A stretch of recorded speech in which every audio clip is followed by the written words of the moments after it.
get this one.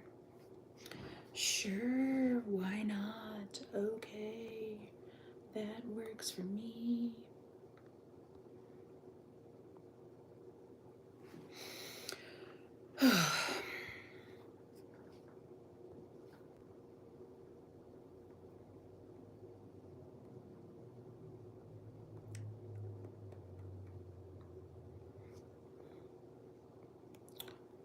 Yo, Daddy, how are you?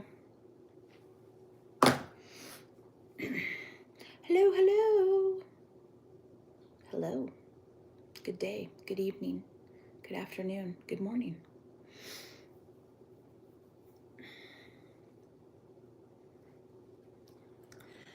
I'll wait a few moments, let everyone get situated. Hold on, what am I doing? I'm trying to figure out this, how I want to set this up so I can read, be seen, be heard, and do some other things. So I will wait patiently. I'm still drinking my shop drink. Oh, well, I appreciate you. Thank you. I appreciate you. You know, sometimes I feel like it's safer if I put this way up here. Then you don't get a whole lot of whatever. Wayne, how are you?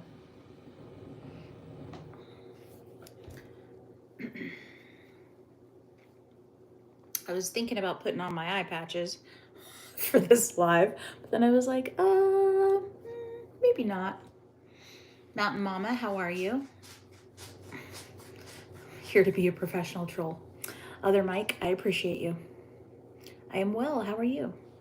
What is this stream about? We are going to talk about crime. We're going to talk about true crime events that are happening currently, or stories that have happened, but we are finally getting the end result. Maybe it's sentencings, punishment, all the other things. Misfit! Hello, dear. Not those crimes then. Which crimes? I'm confused. So I kind of do a short take, not a deep dive in depth on some of these stories. I was sent a story that I am going to discuss. I'll do that one last. I'm not sure if this one is related to anyone specifically, but a friend who is in this chat currently sent me an email, and it was from another subscriber off of this channel. So again, I'm not sure how close home it is to them, or if it was just a story that happened in their area, so I'm going to cover that one last. But anyhow, so I've got a few people in here, so we're going to start the day right with some law and crime. And Miss Carolyn probably already knows some of these, since we were kind of talking about this. Was it yesterday or was it today? I cannot remember. I'm sorry. My brain is a fog right now. Okay, so we're going to start with trigger warning, which is we are going to talk about unaliving. We are going to talk about children. We're going to talk about things that could be uncomfortable, gross, and atrocious, horrendous things that people are doing across the US and the world to other people to get their, I'm not sure what you want to say, but vindictive motives out, their hate, their anger. So this is all about unaliving other people. You have been warned, trigger warning.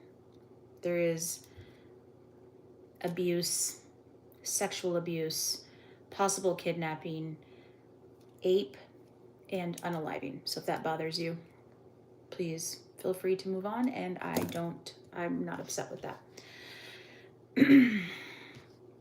All right, so first story headline is, we're all new to this. I read it. We all get a feeling for it at the same time. So I did not practice any of these, so here we go.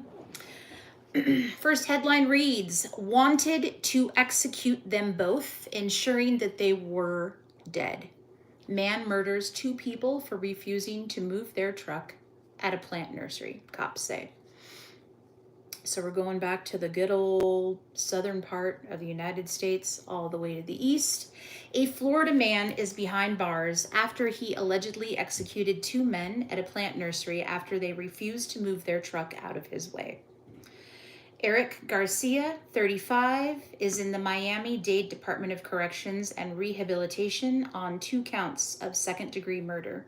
He's accused of unaliving 53-year-old Juan and 40-year-old Jose on Sunday around 5 p.m. So this was just posted Today's the 21st, right? Yep. So this just happened a few days ago. Local media outlets obtained a probable cause arrest affidavit that details the series of events that led up to the alleged shooting. Garcia said in a post interview with police that he was driving on the nursery's property. So if any of you know, nursery would be like where you sell plants and stuff to landscape your yard, which is also where he lives. He came upon the truck, which was blocking the road. The affidavit reportedly said that he asked the vehicle's occupants to move, but they refused. Garcia claimed one of the men slammed a beer bottle on the hood of his vehicle, and he felt they were getting too close to his door, which was partially open. He allegedly got out of his truck and started firing his gun. Garcia allegedly continued shooting even as the victims tried to run away. Garcia reportedly told deputies he continued shooting at both victims because he wanted to execute them both, ensuring that they were dead. A witness saw the whole incident unfold, and the defendant called 911 and stayed on the scene. Cops rushed to the scene to find 2 victims suffering from multiple gunshot wounds. Paramedics pronounced both of the men deceased on site. After his interview, cops took Garcia into custody as they didn't believe he was justified in shooting the men. He remains in jail without bond, and he does not have an attorney listed so far. So that is your first one. What's worse, a sword or an axe? Oof. My personal opinion is an axe. That's I feel like a sword would be quick swipe, if it's a good sword. An axe is going to be a lot more in-depth, vicious. Yeah, I think I'm going to go with axe on that one. I don't know what everyone else says, but definitely axe. Okay, so next one we have is about a child. So we'll do another trigger warning here.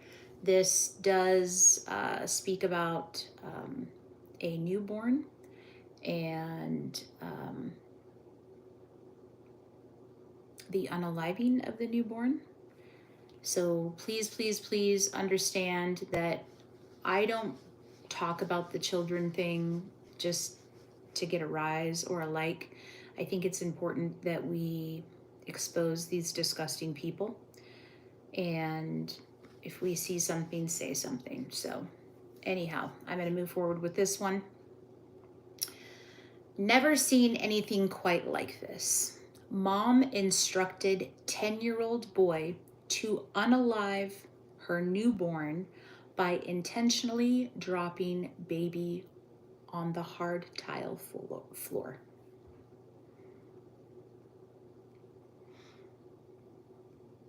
A 36-year-old woman in, guess where?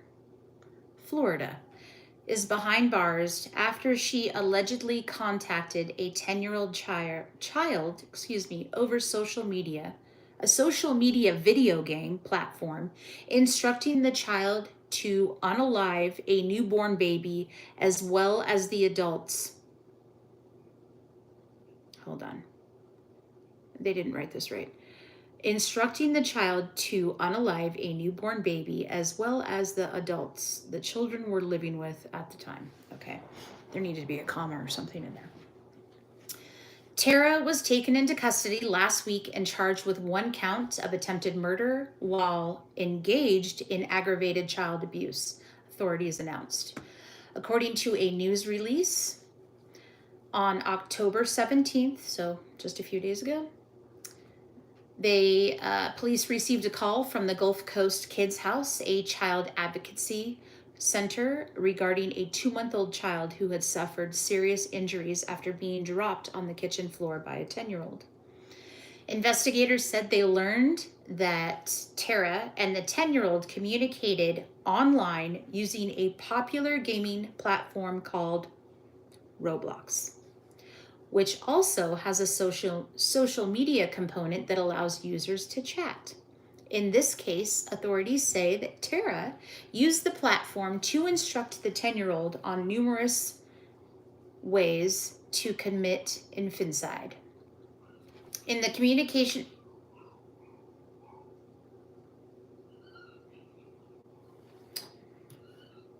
Give me a moment.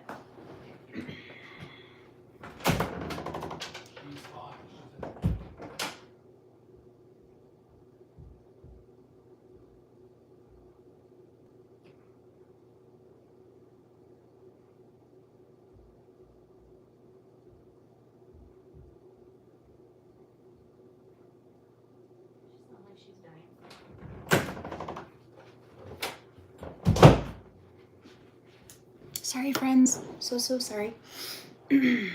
Okay. Where was I? Okay, in the communication thread, Tara instructed the 10-year-old on various methods to unalive the infant. Tara instructed the 10-year-old to drown the infant in a bathtub, burn the infant with scalding water, and drop the infant on the floor to unalive the infant. Additionally, Tara had instructed the 10-year-old on how to unalive the adults and the 10-year-old. How to unalive the adults the 10-year-old was temporarily living with. Living with by cutting their throats with a knife while they slept and burning their house by dousing bed sheets with aerosol spray and setting them on fire. Authorities said that the 10-year-old went so far as to douse sheets with the aerosol spray, but the child was ultimately unable to carry out the instructions. I have been in law enforcement for over 40 years and have never seen anything quite like this. I am truly disturbed by the circumstances and the thought that anyone could think like this, let alone instruct these acts to be carried out.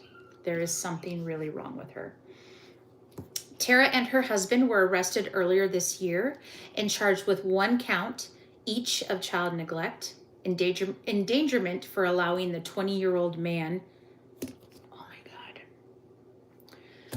Sorry, I can read ahead, so I'm like, I can read ahead, like, you know, when you read and you're going, oh, shoot. Sykes and her husband were arrested earlier this year and charged with 1 count each of child neglect.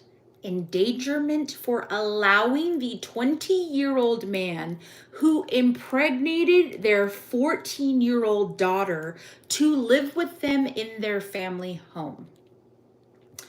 That case began on May 28th when deputies responded to Tara's home at the request of an investigator with the Department of Children and Families Services regarding a 14-year-old girl who was 31 weeks pregnant and appeared to be suffering from malnutrition. According to a probable cause, Tara and her husband both admitted they knew their daughter had been impregnated by a 20-year-old acquaintance of theirs, and both parents failed to report the known sexual battery against their daughter. The parents also allegedly threatened to unalive the 20-year-old if his grandmother did not pay them $10,000, which authorities say she did. Both cases against Tara remain open. She is currently being held in jail without bond. So, I should just show you a picture. This lady is nasty.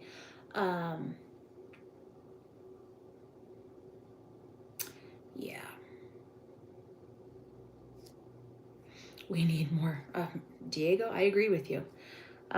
Yeah, so not only was her daughter impregnated by an adult, this woman was contacting children on the internet. This is why children should not have access to the internet. This is why it baffles me when children come in these chats because, one, how did they get here? I think when you set up your Google accounts, right, you have to put in your birthday. So, I mean, obviously you can put in a fake birthday, right? But as a parent myself, I guess the way that a lot of kids are being raised now with the iPads and the phones, and I get it, it's something to keep them busy for a moment or a learning tool, but that's what it, in my opinion, it should be used for, a learning tool, not here, scroll on the internet for a while and see what happens. And then obviously there's chats and things that they can talk to adults, which many of us adults know that that's a thing.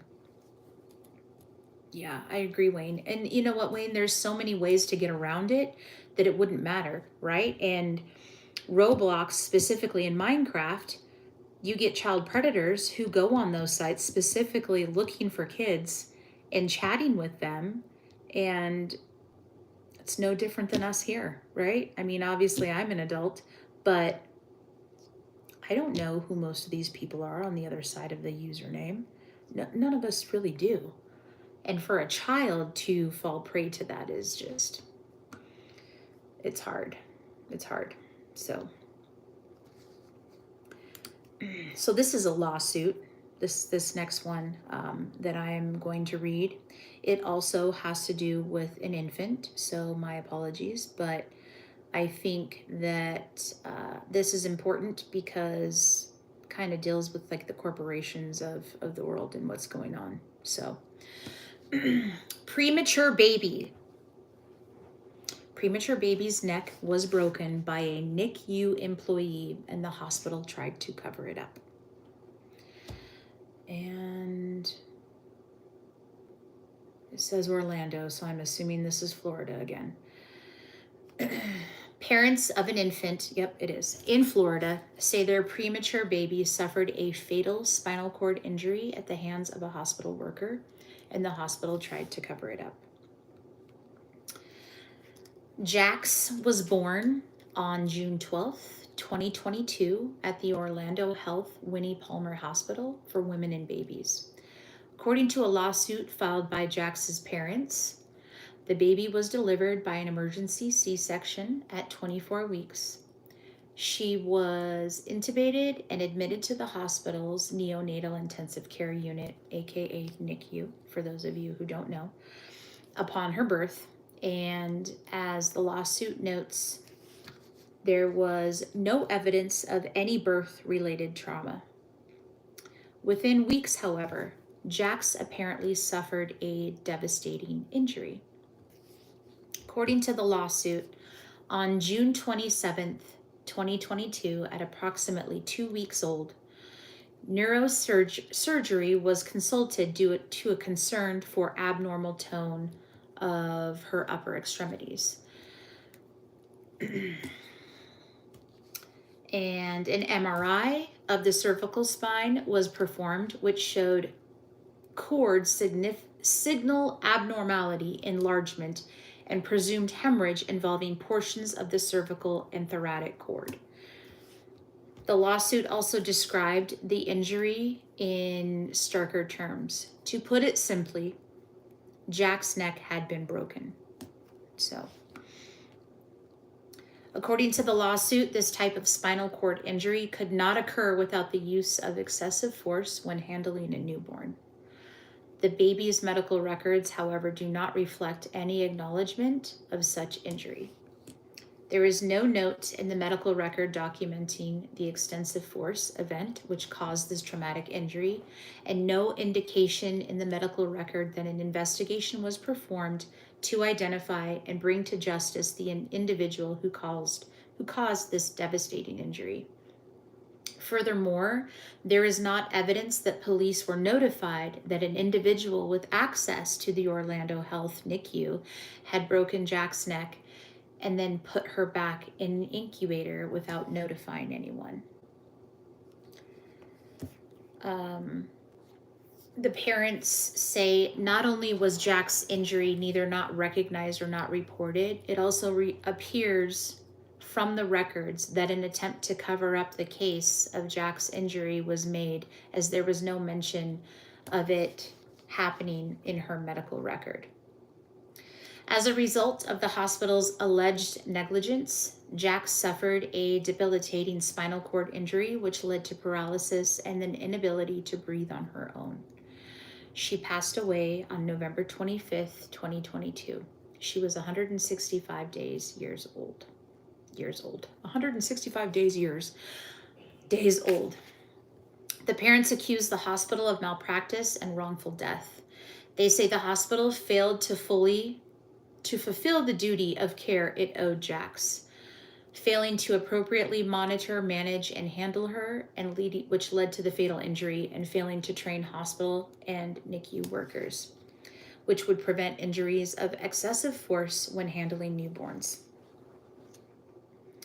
Let's see. In addition, the lawsuit says the hospital's failure to timely respond to the significant spinal cord trauma caused by the healthcare provider led to fetal delay in identification and treatment.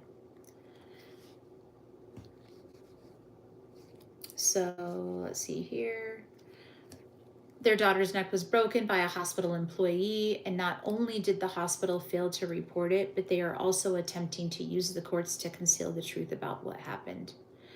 Orlando Health said in a statement emailed to Law and Crime that the hospital provides the highest quality of care to its patients and that it has one of the largest and most sophisticated NICUs in the nation. So that one was, that one's pretty rough.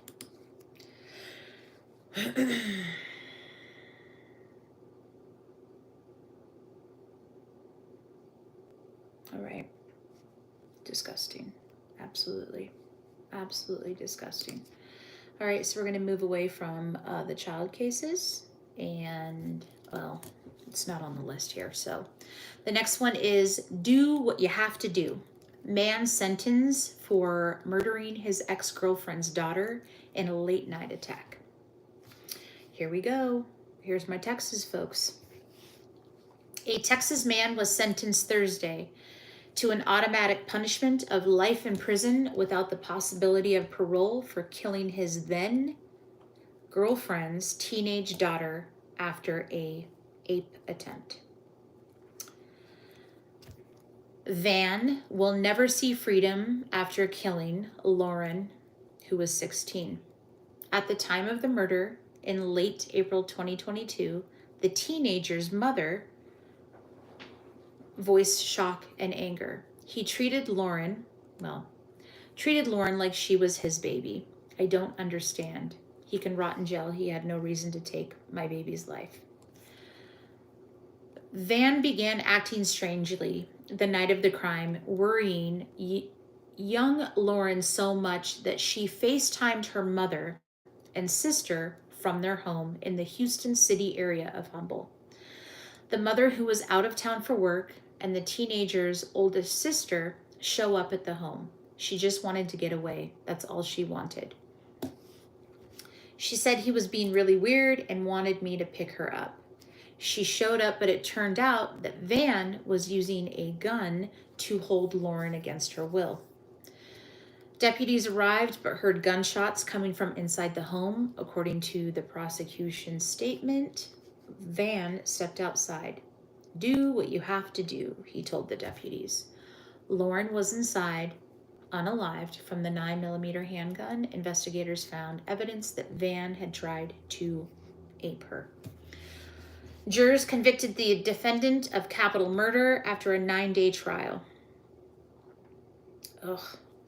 Our jury heard body cam recordings of the victim's screams, cries for help, and then gunshots, which were not easy to listen to. We are thankful to the jurors for their service and their verdict because they were able to do what needed to be done. This gave the victim and their family justice. This defendant was a predator with a gun, and he chose to hurt a young girl and take her life, which was a senseless and horrific act. He not only took a promising young woman's life, his actions have destroyed a family. So, that's that. I'm trying to understand here. Ex-girlfriend's daughter. What a joke. What's going on? We got people being mean in here? Oh, okay. Like, what's going on? Are people being mean? I should not pay attention to the chat. I'm gonna try not to. I'm gonna try not to pay attention to the chat. Ooh. I don't think I'm feeling well, friends. I'm fine to continue talking, but I feel it in my nose. As I drink the whiskey to cure all things, right? All right. So this one is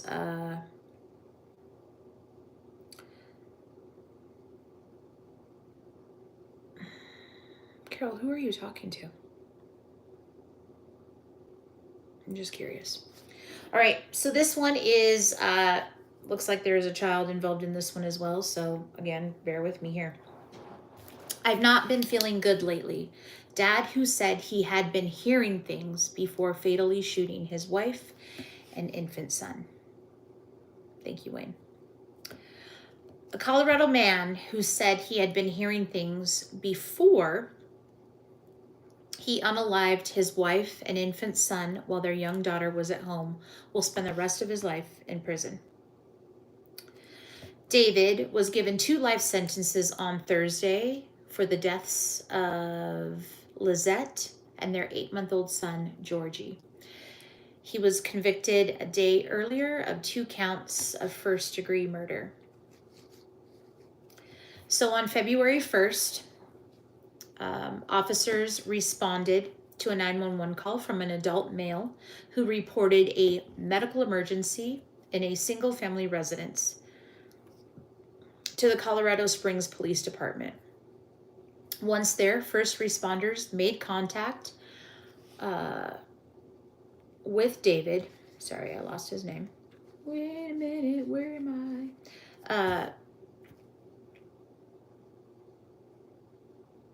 With David, sorry, lost my spot, who reportedly said he had been hearing things before he unalived Lizette and Georgie. I just shot my wife and son, he told the officers, according to court documents. I've been feeling not good lately and something just came over me. I don't know what happened. I've been hearing things and I don't know what's going on.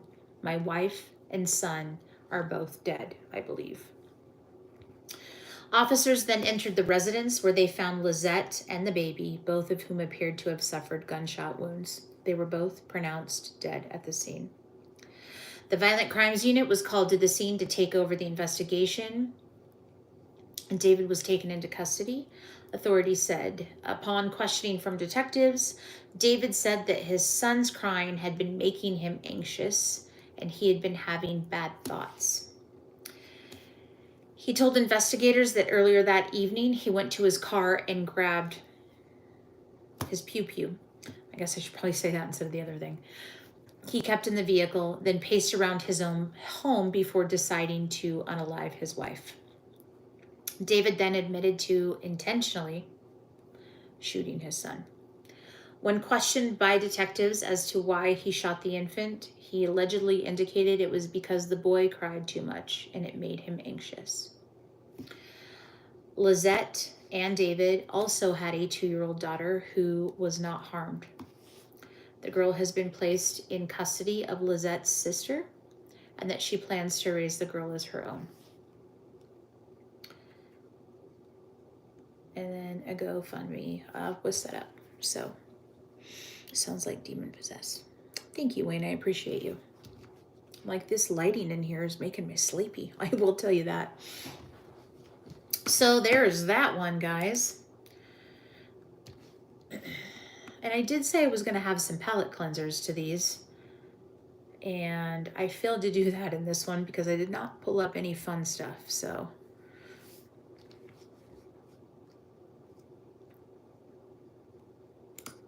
all right, so here's another interesting one. This one does not involve children, thank goodness, but it's still going to involve unaliving. So the headline reads, "She was disrespecting me. Man who stabbed ex-boss buried her in trash can and slept with her body outside his bedroom window."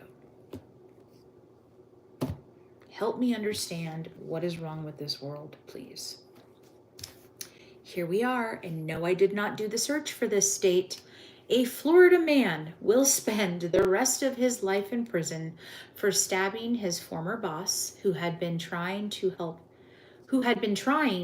his girlfriend get out of an abusive relationship, and burying her body in his backyard.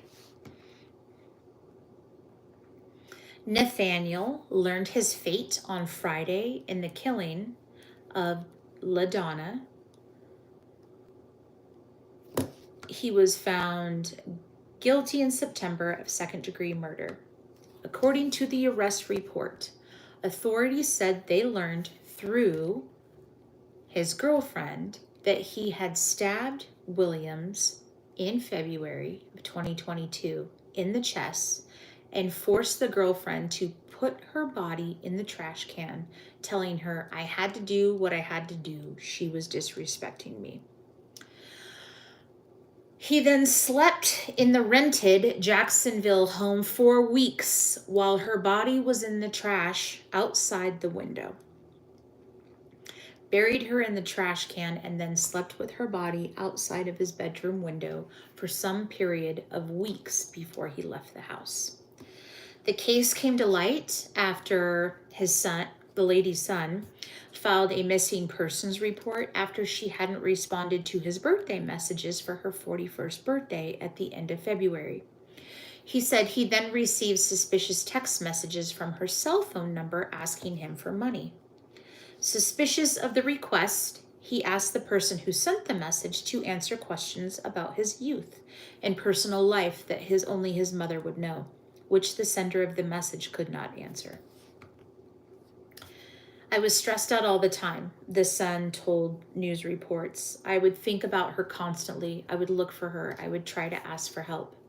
Her remains were discovered on April 20th, 2022, when a homeowner cleaning a backyard found a box and called Jacksonville Sheriff's Office dispatch.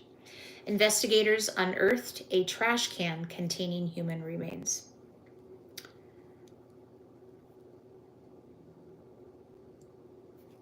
I met him plenty of times. I would always go to my mom's job sites and talk to him and say hi and help my mom sometimes. So that was the son talking about this dude. Before she was killed, she was trying to help his girlfriend, Slade's girlfriend, get out of an abusive relationship with him.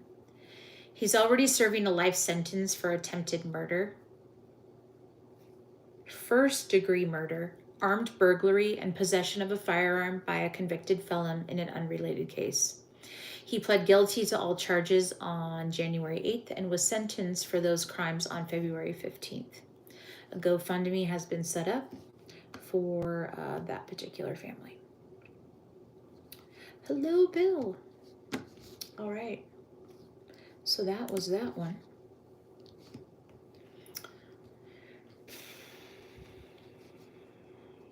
Well, this one's interesting.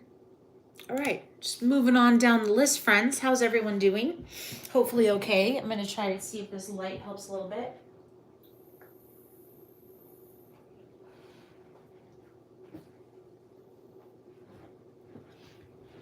Turn it up and see. Ooh. Oh, thanks, Rick. Yeah, I'm thank you, Misfit.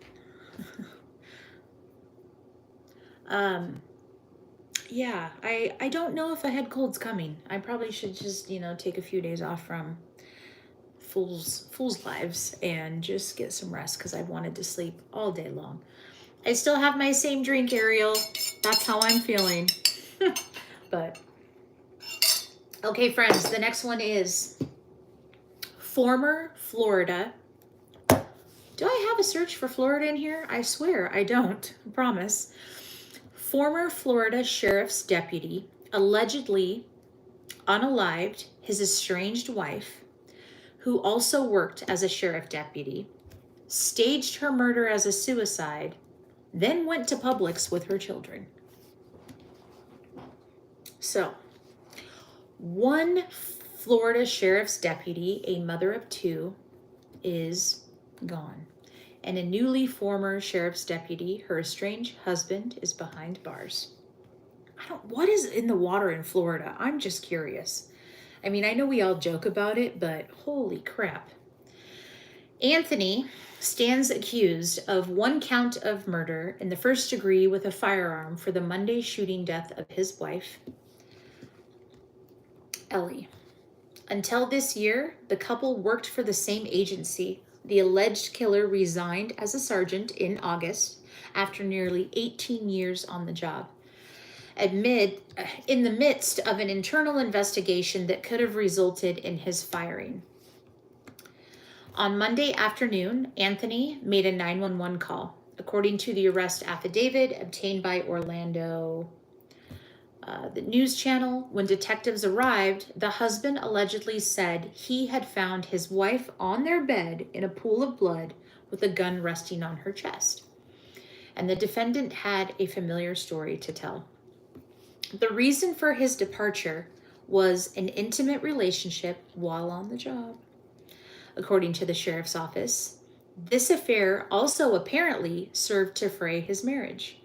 Anthony told investigators that Ellie had grown increasingly despondent and depressed since the revelation of the investigation. The husband also admitted to fighting with his wife about the affair all the time. We had a bad night last night arguing about my affair, Anthony told detectives. On the day of the slaying, the defendant went to Publix grocery store with their children. Meanwhile, the victim called in sick to work. Back at home, the defendant described finding his wife with a lone wound to her temple. He said he performed CPR until medical crews arrive. Anthony suggested it appeared to be suicide, according to the sheriff's office. Investigators, however, soon came to think otherwise.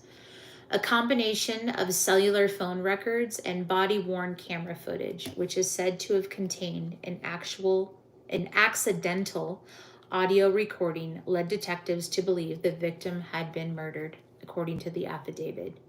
The defendant allegedly used his wife's phone to send messages to his own phone, delayed calling 911 after the shooting, and misled deputies at the scene of the crime.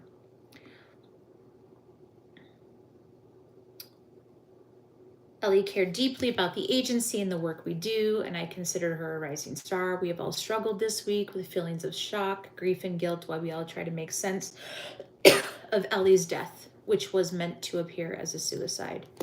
I want to thank our homicide detectives who had the extraordinary difficult job of investigating a colleague's murder for their due diligence in ensuring justice for Ellie.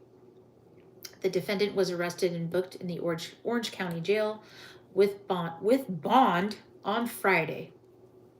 All right. And that's the end of that one. So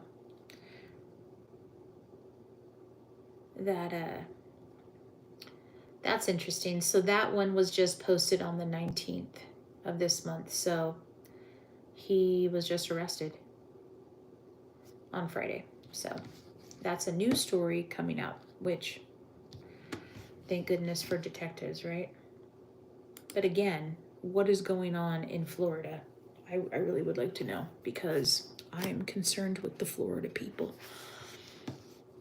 Not all Florida people, but I don't know what's going on. Don't understand at all. It's insanity over there. The investigators are smart sometimes. You know, I listen to a lot of podcasts, and one thing that this podcast always talks about is how, in her thought process, is that investigators should always go into it thinking it's a homicide until it's proven differently, which makes sense, right? Because if you go in there with the idea that, oh, it's a suicide, you might look at all the signs that it's a suicide, or if it's this, or if it's that, and just always have that in your mindset. But again, I'm not a detective. I don't work on the force. I've never worked on the force. I've never done any of that. So I don't know the ins and outs, but to me, that makes sense. So all right, you're going to like this one. We got another cheater on our hands, friends. So, you slept with my wife. Man murdered soldier brother when confronted about affair with the victim's spouse while he was deployed overseas. And this is why we can't have nice things or relationships, because of shit like this. Just gonna say. Oh, wonderful, Yo Daddy. Friggin' wonderful. A man having an affair with the wife of his brother, who was deployed overseas at the time, murdered him after being confronted about it. Police in Iowa, so we've moved away from Florida, arrested Kyle after 2 years. Okay, I am so confused. Oh, because he was on the run. I see. Okay, now it's making sense. Police in Houston, Texas say he killed his younger brother in 2022, a resident of a tiny town in the northeast part of Hawkeye State, some 1,000 miles away from the murder scene. Let's see, called the sheriff's office around 7:14 a.m. Sunday and said he admitted to people in the home that he killed his own brother. They asked him to leave, and he began walking south towards Fort Dodge. A deputy found the suspect, walking along Highway 4 and took him into custody. At first, he gave the deputy a fake name, but eventually admitted to his true identity. Cops confirmed that he had a warrant for his arrest for the March 11th, 2022 murder of his 35-year-old brother, Brad. According to the probable cause arrest affidavit, a man who identified himself as Kulak called 911 to say another man was shot in the leg and deceased. The caller, using the victim's phone, breathed heavily and said, "Stay with me, bro." He said the victim wasn't breathing and had no pulse. Dispatchers asked the man, later identified as Kyle Kulak, how the shooting occurred, and he allegedly responded that he doesn't know what the F happened and claimed that he had just arrived home and found the victim shot. The caller hung up and wouldn't answer any other questions, according to police. Houston officers found the victim suffering from several gunshot wounds inside the bedroom of an apartment. Paramedics declared him deceased. Detectives noted it appeared someone had busted through the bedroom door. They found 3 shell casings on the ground. An autopsy determined Brad, who was then divorced from his wife, suffered a gunshot to the back at close range. Cops interviewed a neighbor who said she heard 2 men arguing just before the shooting. One allegedly said to the other, "You slept with my wife." Gunshots quickly followed. Detectives went to the victim's ex-wife, who confirmed she had an affair with her brother-in-law, Kyle, while her husband was deployed overseas. The brothers' mother told cops about an incident a couple of months before the alleged murder in which Kyle pistol whipped Brad. Two of Brad's co-workers reportedly confirmed the incident. The mother said Kyle would often stay in his brother's apartment and was likely responsible for the murder. Detectives also learned that Kyle had allegedly threatened a co-worker in May of 21 by taking a selfie of himself holding a 9mm handgun, the same caliber of weapon used to kill Brad, and sent it to the co-worker. Police found an empty 9mm gun case inside the apartment. Records show Kyle bought the gun in March of 2021. They issued a warrant for his arrest on July 15th, and the man who turned him in told the news that Kyle was posing as a veteran who needed work, so he allowed him to stay at his home, at least until his confession. The defendant is currently in the Carroll County Jail awaiting extradition back to Houston. So there is that one. Papa Trucker, I'm a loyal person. So loyal, I've been the one burned in the end. Just saying. So that was that. Oh, gotta love some law and crime. So I'll do the last story. We're 46 minutes in. Because I've been using this site for each of my little lives that I've been doing, I don't want to say I'm running out of stories, but I've only been reading you the newer ones as opposed to the ones that are further back. And I don't know if you want me to read ones further back. I guess the whole point was to read ones that are more current as opposed to a few years ago, which a lot of these are, the crime happened, say, a couple of years ago, but now they're just getting to the sentencing portion, which many of you know it takes a while for that process to happen. So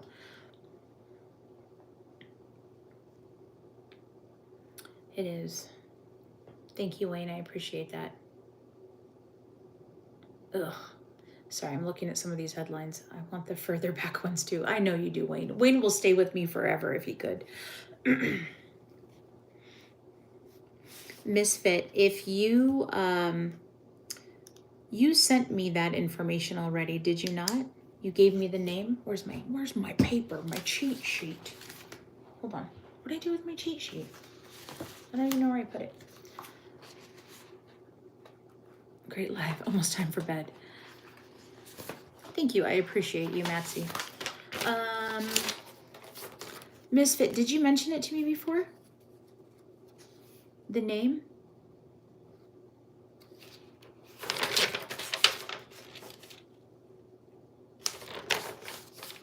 Thank you, Dead Critic.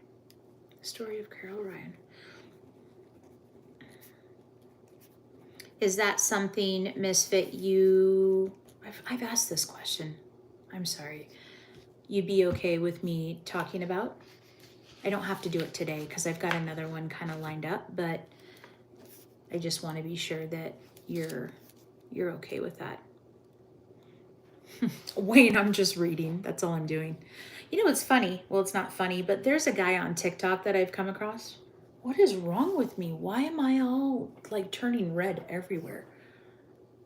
It's like I have an allergic reaction to something.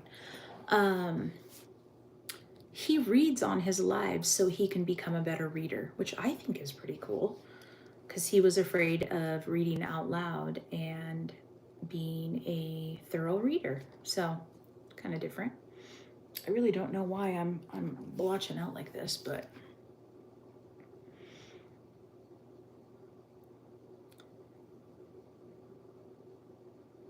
awesome, Misfit.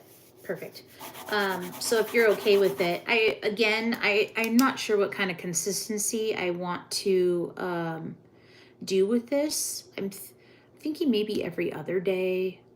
I don't know if you want it every day. I still need to come up with a good set time to do this so everyone else can do their lives, because I know you guys were with Fools and I was there and a lot of you were there and now you're here, and so I appreciate that, but I also want to make sure everyone else has the time as well. So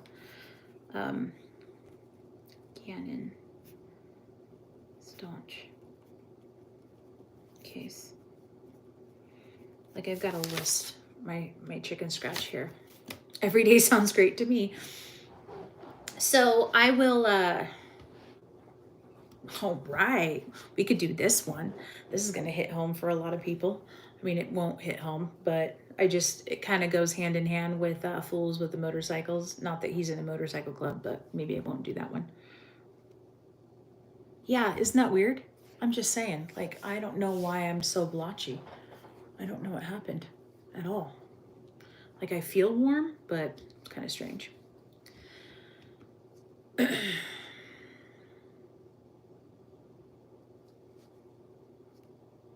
right, I'm going to read another one for you, folks.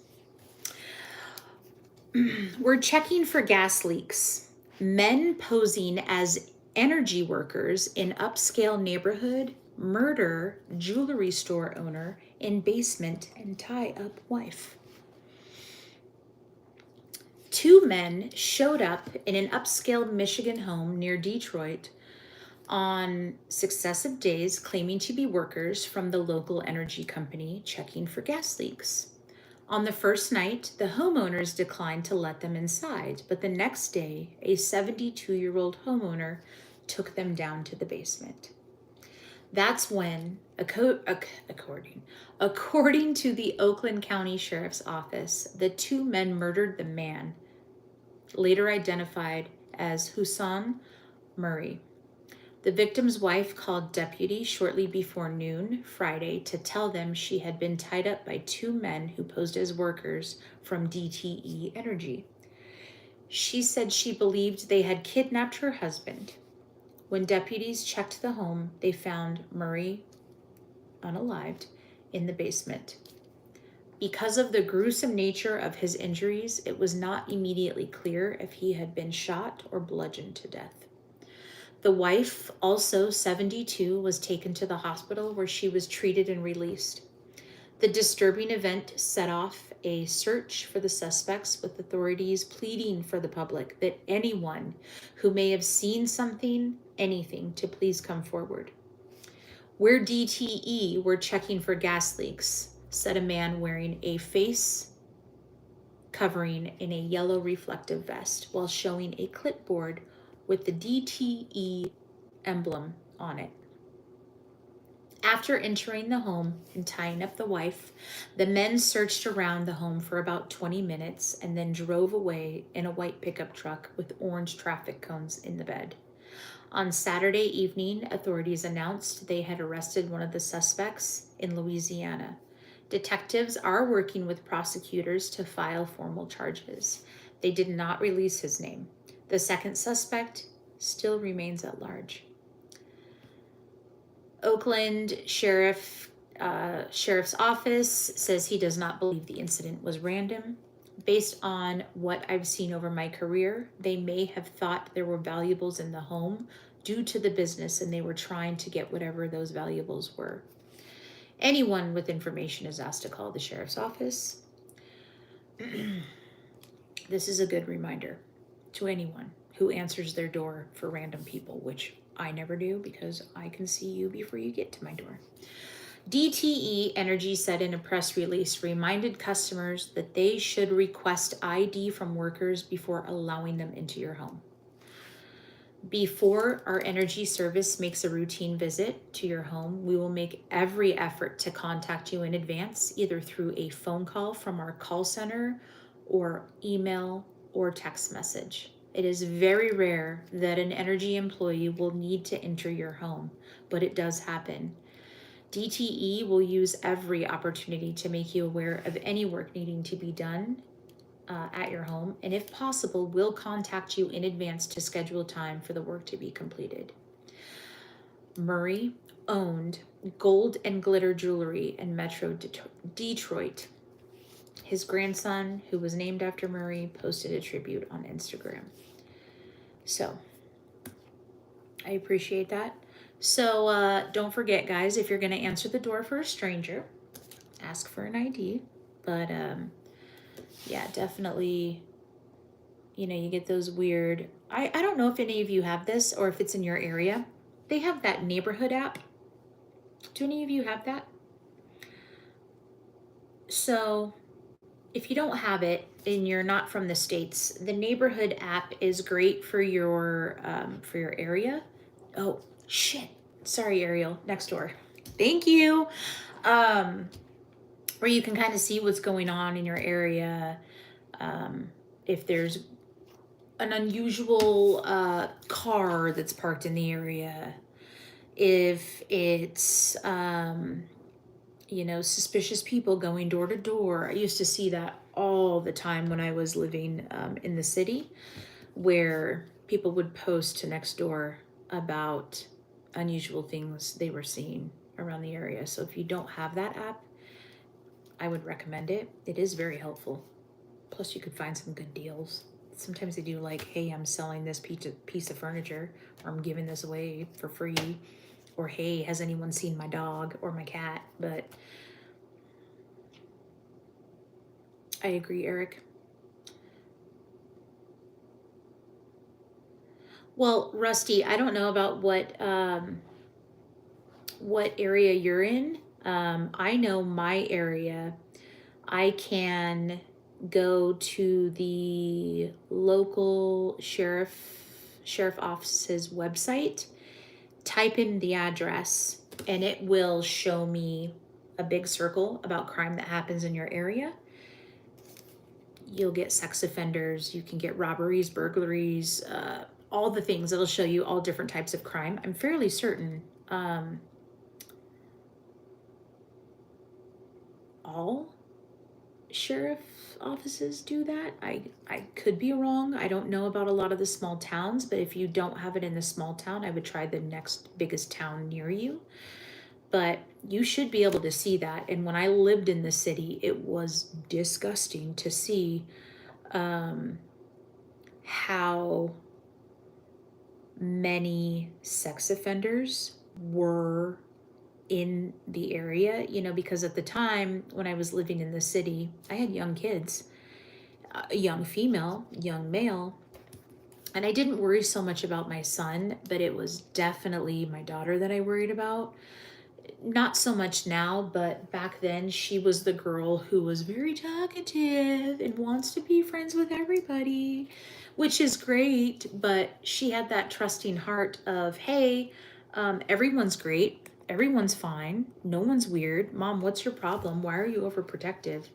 And she was walking to school one day, and when I tell you, the school was maybe a block away from our house.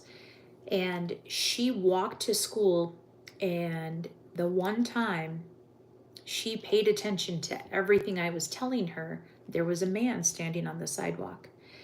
And the man was trying to come near her, so she ran to the other side, and he started running behind her. She ran to the school, immediately told somebody, "Hi, Amber, how are you? Subi, are you going to bed?" She ran immediately to the school, ran inside, told an adult, and the school called me to let me know the incident that happened, and the man was arrested. And it turns out I don't think he was a sex offender, but he was not mentally stable. So, yeah, teach him that stuff young. But she finally learned, and she'll tell me that story time and time again. But yeah, she got freaked out by that, and that's when she finally realized that the world is a different place. And she was what, in 4th grade at the time? So 10 for her to learn that. But she understands now, and I've been teaching her all this time about being street smart and looking around and doing all the things, because again, that's important. But we're moving on. So I'm going to do this last story, and then we will probably call it a night. But this one was sent by a friend. And again, I don't want to say their name. You'll know who you are if you're okay with it. But this person sent it on behalf of someone else because they mentioned it in the chat a few episodes back when we did this before. So I will touch base on this one. It's a little lengthy, not terribly long, but it's a good kind of final case. So this one is Wendy Maldonado, if you're familiar with her. She is from Oregon, and she served time for killing her husband, who was abusive. So I'm going to read you this article, and then we'll call it a night. So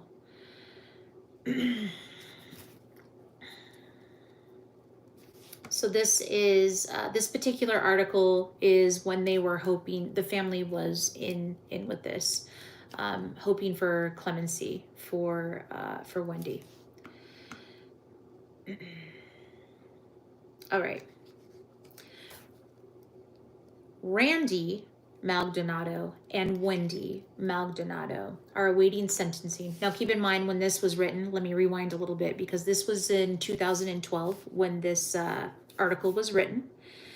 I won't give you the spoiler now, but 2012. So she is in and waiting for the clemency. And then yeah, just to kind of give you a little rundown. So this article is written while she's incarcerated. So Randy and Wendy Maldonado awaiting sentencing for the killing of Aaron back in the spring of 2006. Randy's brothers can go in, but he can't, so he waits. The parking lot outside the razor wire fence of the state's only prison for women is crowded on this Saturday afternoon. Mothers, fathers, grandparents, and children have lined up for the 1 p.m. visiting time. Maldonado kisses his wife, who is headed into the medium security wing to visit their mom. He's already dropped off 2 of his brothers. They're headed to visit Maldonado's mother to communicate with her on hard plastic chairs and over vending machine snacks. I told them to tell her to call me tonight, he says, if she can. Murder or self-defense? The concept of justifiable homicide, killing in self-defense, is a legal gray area in most states, including Oregon. Here's what the state statutes say. A person is not justified in using deadly physical force upon another person unless the person reasonably believes that the other person is 1, committing or attempting to commit a felony involving the use or threatened intimate use of the physical force against a person. 2, committing or attempting to commit a burglary in a dwelling. 3, using or about to use unlawful deadly physical force against a person.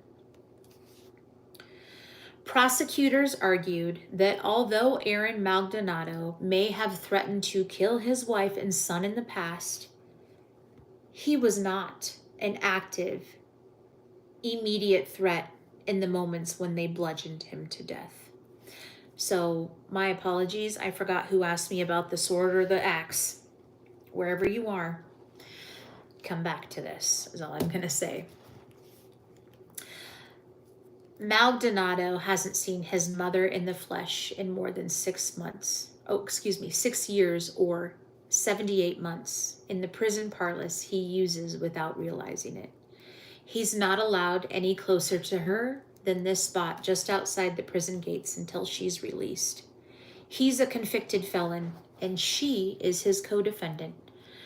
still paying the price for a crime that ripped their family apart. Yet the survivors all say saved it.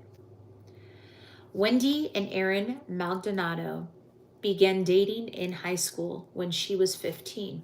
She married him 2 years later. The abuse began soon after. Hold, please, I need a drink. I'm so sorry. What did you do, Ariel?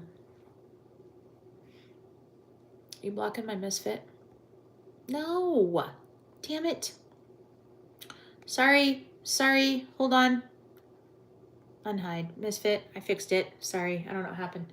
Okay. I was like, Ariel, what'd you do?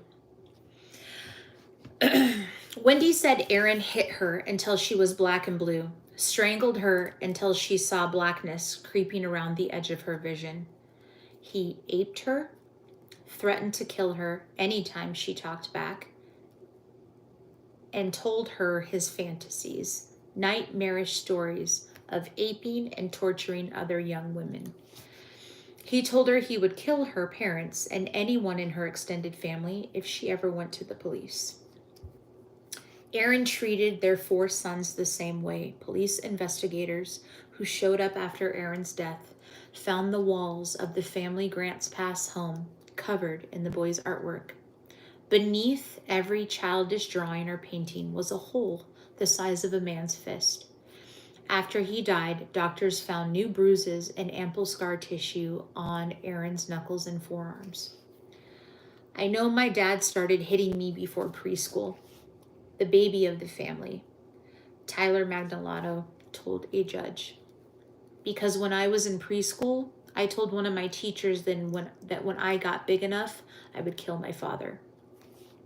On the night of April 30th, 2005, Aaron's behavior was even more bizarre and threatening than usual.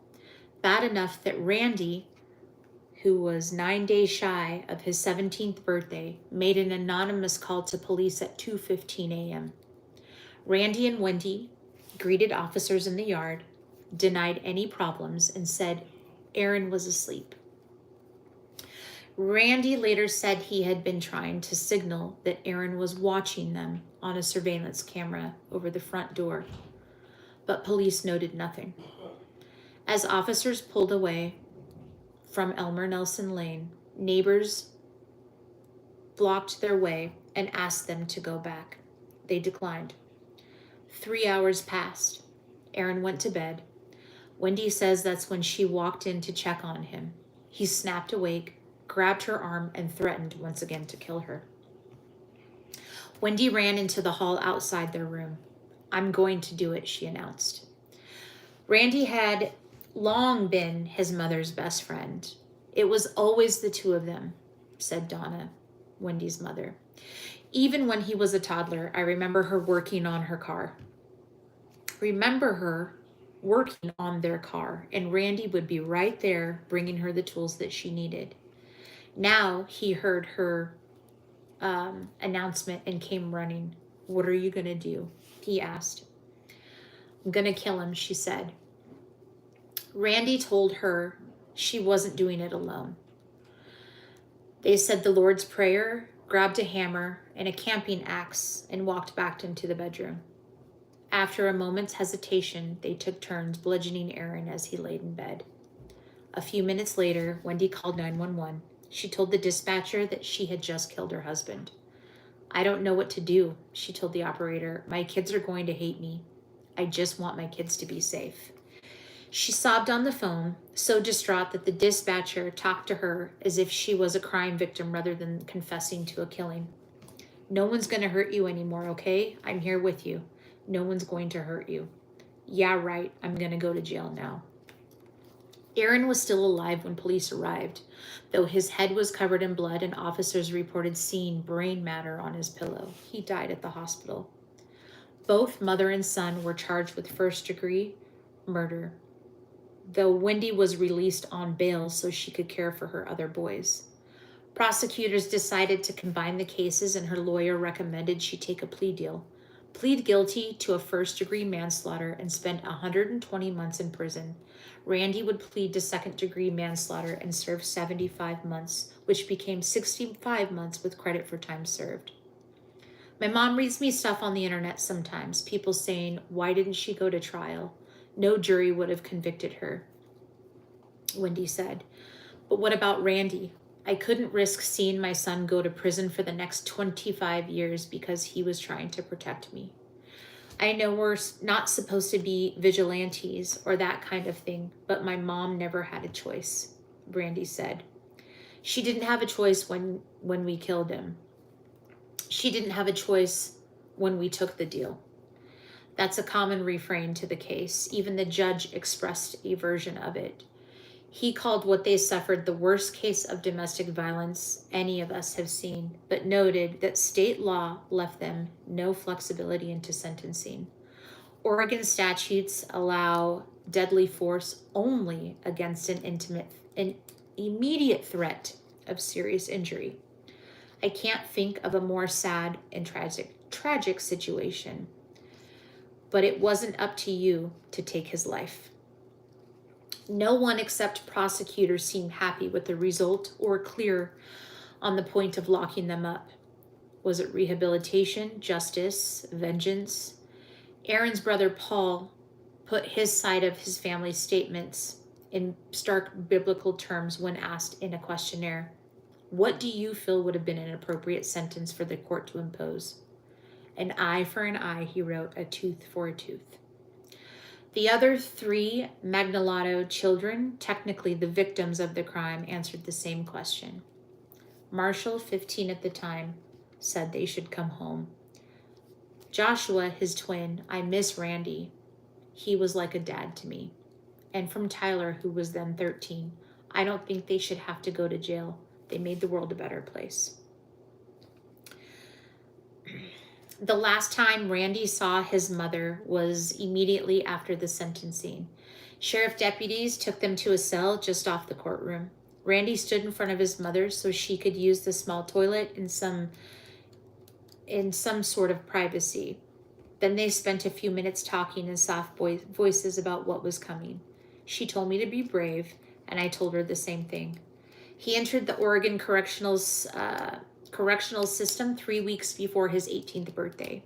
He was a scrawny kid then, though less scared than you might think. I never worried about getting beaten up, he said. I've been beaten up by a really big guy plenty of times and survived. He came out 15 months ago, 4 inches taller and 30 pounds heavier, thanks to 6 years spending doing little more than working out, playing poker and writing scripts for a series of online zombie movies he and his brothers are making. He married the daughter of another inmate his mother met at Coffee Creek a couple months before his release, or after his release. It's not exactly the normal way to meet a girl, he said, but we understand each other. He's still not free. Upon release, he wanted to go anywhere but Grants Pass. His wife had arranged a job for him near Portland, but his release counselor ordered him home. Prison turned him into a man. He worries it's turning his mother into an old woman.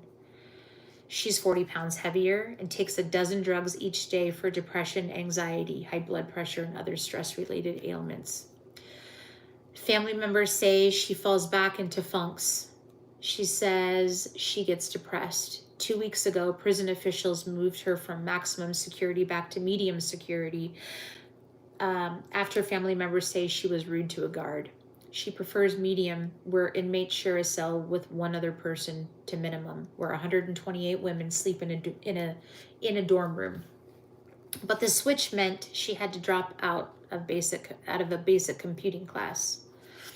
I know that everyone uses computers now. I barely know how to turn one on. The power to pardon. Oregon statutes give the governor sweeping authority to pardon, lessen, or commute criminal sentences, but the power of clemency isn't used often. The governor received 147 requests between January 11th, 2011 and March 1st, 2012.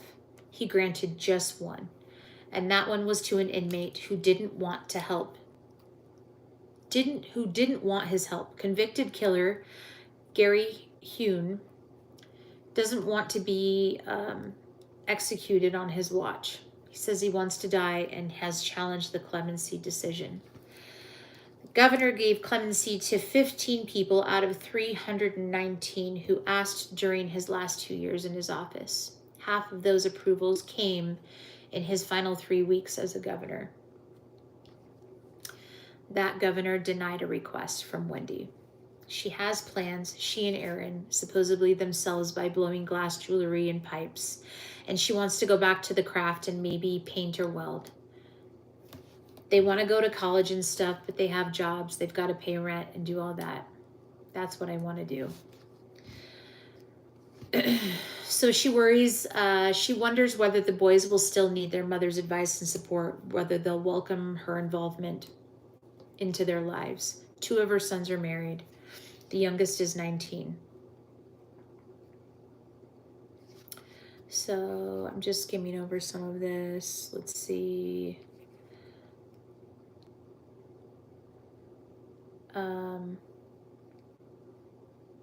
Sorry, it's really long just to talk about something that it turns out didn't work out. So Wendy likes knowing he's out there, which is her son. I'm going to see him soon. The next time I see my mom will be March 7th, 2016, he said. She's either going to serve her entire sentence. Nothing in either of our lives has given me any reason to think she'll get out sooner. The thing just doesn't happen. The right thing just doesn't happen. He does see one silver lining that will wait. It gives him time to prepare for her homecoming. His post-release probation ends in 2014. After that, he's free to leave Grants Pass. He and his wife plan to move closer to Portland to begin to set up their future home and Wendy's new life. We're going to find her a job, and we're going to find her a place to stay. We're going to have everything set up so when she gets out, she'll have a life ahead of her. So that was that. Did my chat freeze? What's happening? Hello, friends. Nothing's moving. So I will tell you in a different article. So what's the update on what? On Wendy? We are here. Okay, the chat wasn't moving, so I was like, I don't know what happened. Maybe you're still there. We are here. Oh man, I can hear full snoring in the next room. Just letting you know. Okay. I won't read this entire article, but I did pull up the update, and Wendy was released. But hold on. Why isn't it telling me the date? I know it did. Earlier this week. Okay, earlier that week. So in 2016, Wendy was released from prison, and she is living a low-profile life. And there's actually, if you have HBO, or if you're an avid reader, she has, hold on, let me see here, because I found it on the Google machine where it gave me some insight. So it's now called, damn it, I'm going too quickly, Rainey, pay attention. HBO has a documentary on it. 1 minute to 9 is what it was originally called. And then they switched it and they renamed it to Every Effing Day of My Life. So that's on HBO if you wanna see that. There's also a couple books that has been written on Wendy's behalf. And yeah. So she was reunited with her son and all of her sons. So that's pretty cool.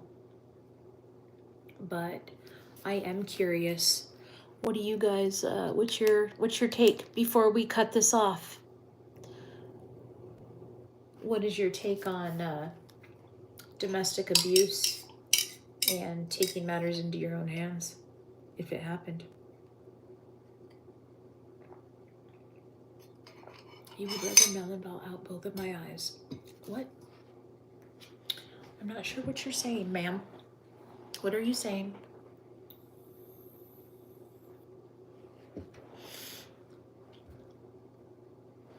Kurt, you're absolutely welcome. Kurt, may I ask, was that Is this something we can discuss here? Can you share how that relates to you or at all? It all depends. Oh, okay, Carolyn.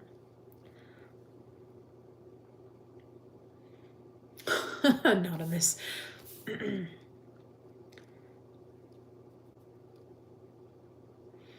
I mean, I think I look at it like this. It's one thing if you have one person who's saying, I'm being abused, right? Because unfortunately, we as a society have cried. Well, I don't want to say we, many people. That is insane, Kurt. That was an old friend of mine. Our kids used to play together. So Wendy is an old friend of yours. So Kurt recommended this last story, which thank you, Kurt, for sharing that with us and allowing me to share it. I just wasn't sure for privacy if you wanted to divulge any information, so I just wanted to wait until you were okay with it. But men and women have made false claims on abuse, as we all know. So it's crazy to me that in this scenario, the children, all 4 children, indicated that there was serious abuse, and it still wasn't taken seriously. And you know, I can kind of sort of understand it. Obviously, if we have markings, you know, showing there's abuse and all of that, but if you have multiple people saying, hey, this is happening, and then no one's doing anything, can we blame the person for taking matters into their own hands? It's either them or me, so who's gonna go? I guess it's crazy how the world works and the law, and how some things are just, I don't know. I think things need to be rewritten.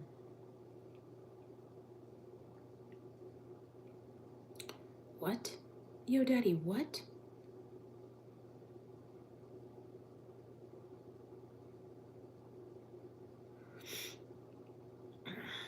Your niece, is this the same niece that did her little thing?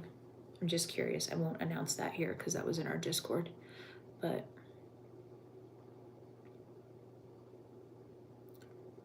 yeah. I will tell you, I was questioned once. I think, what was it? I mean, obviously I didn't do anything to my kids, but it was, one of my kids fell. I can't remember. But I think one of the kids was questioned at school, like, are you safe at home? They're not going to be now. I'm kidding. But, you know, just one of those, thank goodness for the teachers doing their due diligence. I'm not upset with that. And obviously nothing was going on, so I wasn't worried about it. But it's crazy how Misfit, I appreciate you. And I'm going to do yours the next one. So I will make sure that you are aware of that. I don't know if I'll do it tomorrow or the next day, but appreciate you for sticking around. Yeah, it's insane. I will. Misfit for sure. I'm definitely doing yours next. I'll just let you know if it's tomorrow. Depends on how I feel. So, but yeah, it's I don't understand. I don't understand the system when it comes to children. I'll have to tell you what my sister is going through right now. Yes, Wayne, please. I'd love to know. I appreciate that, Misfit. We appreciate you. So hurry up and get monetized so we can be members. Let's do the thing. But yeah, I think the child, so many systems need to be rewritten, but your arm wasn't red at the beginning. Yeah, I know. I don't know what's going on. My face feels flushed. Feels very warm. This arm is really red. I don't know what's happening here. I don't know. I can look down and see it, so I'm not entirely sure what's going on. Only thing I could say is maybe it's the whiskey, but I have not had that much whiskey. I had one drink. I am still working on the same second drink from the shop. I didn't pour any more. I'm not sure what's going on. I did tell you I don't feel well, but fever. Where's the thermometer? Yeah, it very well could be a fever. Good thinking, Carolyn. Shit, I haven't been sick in so long. Good grief. What's a fever? Why am I all red? Why am I feeling flushed? What an idiot. Good grief. And I'm not joking. I have not been sick for 2 years, 3 years. It's been a long minute. Oh, Amber, what a nerd I am. It's fine. Make fun of me. I'll make fun of myself before you can make fun of me. Is the ghost in your house? It depends. Are we calling fools the ghost? What's funny is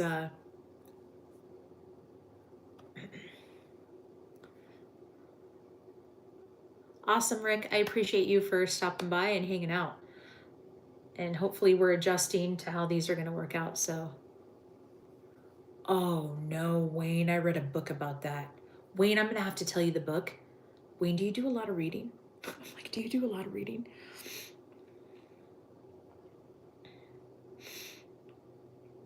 Every day, everything ready and doing all the laundry. Yeah, Ariel, I am all the things here. So I do appreciate it. And we will absolutely do that. Absolutely. For sure.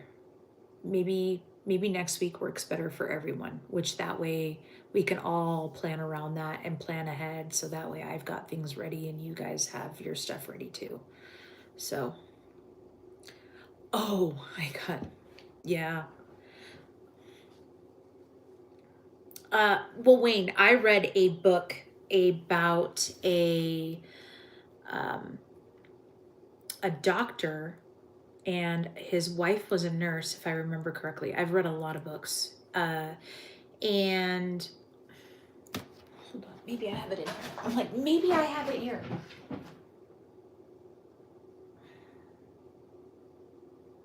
I don't have it in here, but the maybe I read it on the Kindle. Hold on, let me look. Just a minute. Sorry, guys. I'm trying to figure out what book this is that I read. It is about a doctor and nurse who end up adopting this child that has come from abuse. And when this child just becomes this crazy psychopath and is out of control. I need to get out of this. Get me out, get me out. Home, let's go home. I might have it in my Kindle book log thingy here. Maybe, I don't remember. Anyhow, if I can remember what the book is it a book? The Reading Rainbow. No, Zachary, why do I want to do that? Anyway, if I can remember what that book is, Wayne, I will tell you. I think I had it on my list in Kindle, but once I read it, I removed it. So I'm going to have to go back and see. But it is a crazy, crazy story where they couldn't have a child, so they adopted this child. And then they were able to have a child on their own. And this psychotic adopted child was just out of control and wild, like tried to kill them in their sleep. So what is wrong with this thing? Why did everything change? I don't know what's happening. Oh, the light is so bright. So anyhow, I will probably call this quits for the evening, my lovelies. And if I remember the book, I will tell you. And this is kind of fun. You know what would be kind of fun? If I just read an entire book on these lives, not all at once. That might be something to think about. Like, oh, we're going to read this book, and then we all read it together until it's all done. That'd be kind of cool. It's like a book club, reading out loud. I don't know. I'll figure this out. But he's about 12 years old and is trying to get my... Oh, geesh. I do have Jesus. Thank you. Appreciate you. Thank you, Henry. Yeah, Matiko, I'm not sure how that would work out. That way it kind of gives someone to look forward to, like the next chapter of the book, or I'm not sure. That's a good thought, though. We will see.